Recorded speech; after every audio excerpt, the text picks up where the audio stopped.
Շատ շատերի կարծիքով կարոտն ամենուր ցավոտ զգացմունքն է։ Կարոտը զգացմունք է, հույս, սպասում։ Այն ստիպում է հիշել, մտածել, հաղթահարել և երկար պայքարել։ Բայց ամենացավալին դրանից հետոն է, երբ մեռնում է և կարոտը։ Դրանից հետո էլ ոչինչ չես զգում,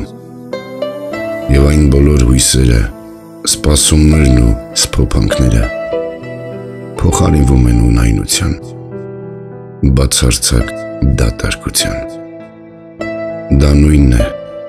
ինչ մեռածին փորձեն ցավեցնել, ու քանի դեռ ապրում է կարոտը, ուրեմն դեռ ձեր մեջ ապրում է զգացմունքը։